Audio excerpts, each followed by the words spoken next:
对劲，应当会造成大范围破坏才是。不对劲，我携你探路。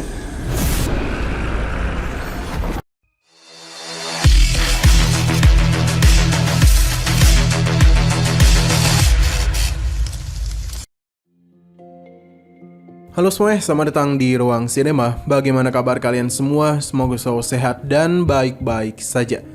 Pada hari ini kita akan kembali melanjutkan series Donghua Tales of Redingot episode terbaru, yang mana ini adalah episode yang ke-82-nya. Bagi yang baru bergabung dan series ini, kita sudah sediakan playlistnya. Jadi kalian bisa mudah mencari di mana episode awal dari series ini. Tanpa berlama-lama, langsung saja kita mulai alur ceritanya. Kapal bulan terlihat telah meninggalkan alam orang mati. Namun di sana perjalanan masihlah terus mereka lakukan. Hanya saja arah yang saat ini mereka tuju adalah zona terlarang yang sebelumnya diberitahukan oleh kakek Ling Xiang. Sepertinya negeri tanpa kekhawatiran memang terletak di area terlarang. Tapi di tengah semua itu sesuatu pun mulai mengejar mereka. Kemunculan dari para setan ini membuat Qilin terkejut. Kimo mencoba untuk tidak mempedulikan hal tersebut. Hanya saja para setan ini berhasil mencapai kapal bulan. Bahkan ada begitu banyak setan yang perlahan-lahan mulai menaiki kapal bulan. Sedangkan Kimo sendiri menggunakan kekuatan bulan demi bisa menghabisi para setan itu. Rencananya berjalan dengan lancar, karena cahaya bulan tersebut terlalu terang sampai-sampai membuat para setan tak bisa menahan hal itu. Para setan yang sebelumnya sangatlah banyak musnah begitu saja. Iblis ini berusaha untuk melahap Kinmu, tapi karena kekuatan dari cahaya bulan, ia sadar kalau mereka pasti akan kalah. Jadi karena itulah iblis ini memilih untuk mundur. Tapi Kinmu tahu betul betapa liciknya iblis tersebut. Jadi mereka tidak boleh lengah. Dugaan Kinmu sepertinya benar karena ada beberapa setan yang berhasil bersembunyi di titik yang tidak terkena cahaya bulan.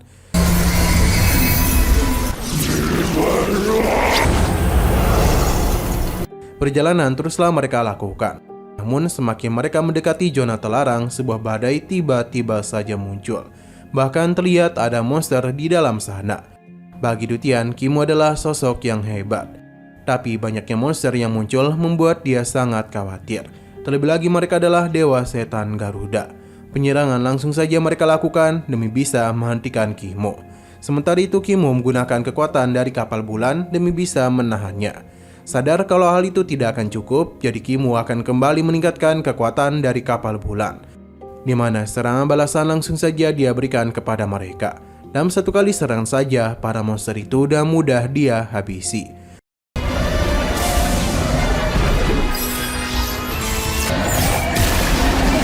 Dutian tidaklah pernah menduga, bahkan para penjaga tersebut tak bisa menahan serangan Kimo. Setelah semua itu, Dutian pun berjanji tidak akan berani menyerang dunia sesat ini. Namun karena terus menggunakan kekuatan kapal bulan, maka tentu saja Kimo harus menerima akibatnya juga. Di mana mata ilahinya telah menguras begitu banyak kekuatan hidupnya. Qilin sadar betul ada yang tidak beres pada diri Kimo. Tapi perjalanan tidak akan berhenti.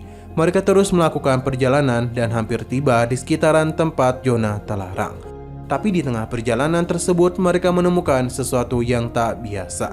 Karena entah bagaimana bisa ada kapal bulan lainnya di depan sana. Kalung Kimo juga mulai bereaksi, di mana sepertinya sesuatu yang ada di depan sana bukanlah hal yang biasa. Ternyata itu bukanlah kapal lain, melainkan kapal Kimo sendiri. Pasalnya saat ini mereka tengah berada tepat di hadapan sebuah tempat yang layaknya cermin. Inilah gerbang menuju zona terlarang. Sesaat kemudian Kinyu bersama yang lainnya pun telah dibawa masuk ke dalam tempat tersebut. Baik Kimo dan yang lainnya taklah bisa berkata-kata dengan apa yang mereka lihat saat ini. Pasalnya tempat itu sangatlah asing bagi mereka. Selain itu jalur di sana terus terbuka, seakan-akan tengah menyambut kedatangan mereka.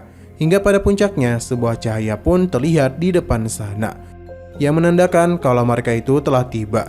Tempat ini sangatlah indah yang sepertinya adalah peradaban dunia Woyushian atau kota tanpa kekhawatiran. Dutian sangatlah penasaran kekuatan apa yang telah mereka capai hingga bisa membuat dunia semegah itu.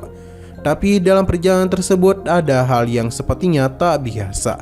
Pasalnya dunia indah ini seakan-akan telah berantakan.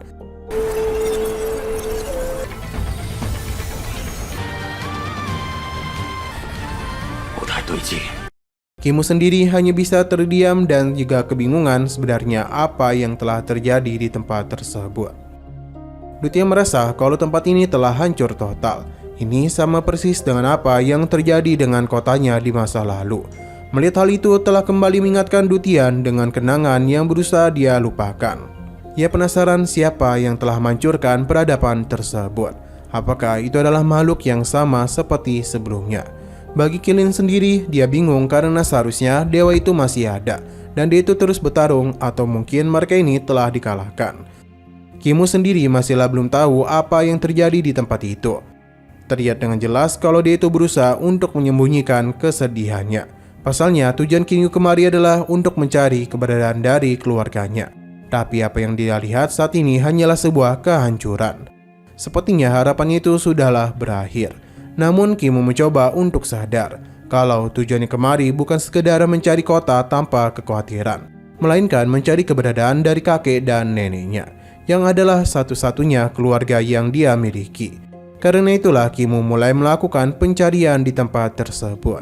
Sampai akhirnya dia menemukan ada hal yang aneh. Kimo terus-menerus melihat tempat ini dengan kekuatan miliknya, di mana jauh dari tempat ini ada sebuah bola cahaya yang seperti matahari. Namun itu bukanlah harta biasa saja, karena di sekeliling tempat itu terdapat sebuah rune dan juga tulisan-tulisan aneh. Dengan kata lain, di depan mereka saat ini ada sebuah tempat tersembunyi. 不太对劲，是为了寻找我的家人。 Bahkan Kilin dan juga Dutian bisa melihat adanya sebuah penghalang. Mereka pun bingung bagaimana cara untuk bisa masuk ke dalam tempat itu. Sementara Kimo bisa melihat kalau di sisi lain ada beberapa patung yang sepertinya telah dibawa oleh kakek dan neneknya hingga sampai kemari.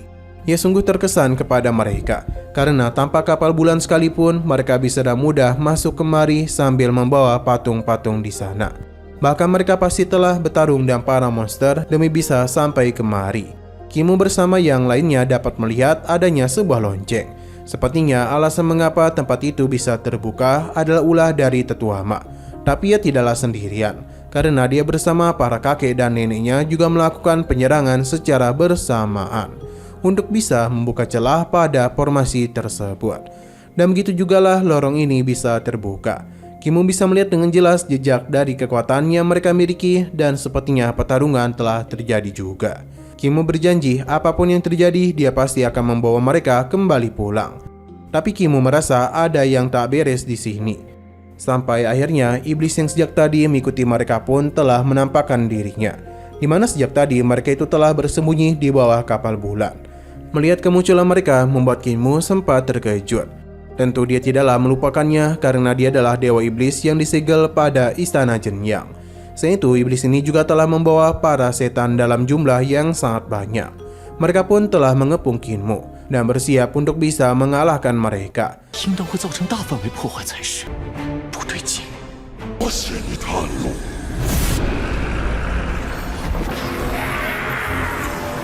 Sambil tertawa, iblis ini pun menganggap kalau Kimo sangatlah berjasa baginya karena membantu mereka menemukan kota tanpa kekhawatiran. Mereka juga senang karena mulai sekarang dunia ini akan menjadi milik mereka. Para setan itu pun segera memasuki lorong tersebut. Sementara Kimo tidak akan melakukan apa-apa. Pasalnya dia tahu kalau di depan sana ada yang tidak beres. Para setan ini terus-menerus memasuki tempat itu tanpa memikirkan apapun. Bahkan iblis kuno ini meminta para setannya untuk bisa mengisi seluruh kota tanpa kekhawatiran. Namun saat mereka itu masuk semakin dalam, saat jugalah sebuah jebakan pun menyambut mereka. Kimo pun mengenalinya sebagai bulu ilahi. Akibat cahaya dari bulu ilahi tersebut, para setan yang telah masuk ke sana seketika saja meninggoy. Bulu ilahi yang sudah ada sejak lama mungkin telah mengeras dan berubah menjadi zona terlarang. Semua itu dilakukan demi mencegah para penyusup. Kimo yakin kalau kekuatan kakek dan neneknya telah dibatasi oleh bulu ilahi. Kimo pun berterima kasih kepada iblis ini karena dia telah menunjukkan jebakan pada tempat itu kepada mereka. Para iblis itu berusaha untuk pergi dari tempat itu, namun jebakan di sana tidak akan pernah membiarkan hal tersebut terjadi. Yang berarti penghalang itu tidak hanya mencegah mereka masuk, namun juga mencegah mereka untuk keluar. Iblis ini tidaklah menyerah dan membuka dunianya sendiri untuk bisa bersembunyi dari berbagai serangan. Akan tetapi semua itu bukanlah masalah bagi bulu ilahi untuk bisa melenyapkannya, karena kemanapun dia pergi, ia pasti akan meninggoy. Pada akhirnya, iblis ini pun mengalami luka yang sangat parah, dan perlahan dia pun lenyap ditelan oleh bulu ilahi. 这道禁制布置在房外面的人迹。 Melihat seorang dewa iblis yang tak bisa berbuat apa-apa membuat mereka semua sadar kalau tempat ini tidaklah mudah untuk dimasuki. Mereka juga penasaran sebenarnya siapa yang mampu memasang penghalang sekuat itu. Kimo yakin itu adalah sosok dewa. Nah, sayang sekali lagi seru-serunya episodenya pun harus berakhir dulu. Oke, sekian dulu pada video kali ini. Untuk video selanjutnya akan segera hadir. Jadi bagi kalian yang mengikuti series ini, langsung saja klik subscribe dan aktifkan loncengnya. Terima kasih yang sudah menonton video sampai habis. Jika kalian suka pada video ini, klik like dan share ke teman-teman kalian tentang channel ini. Dan ditunggu aja kelanjutannya. Oke, sampai jumpa di video selanjutnya.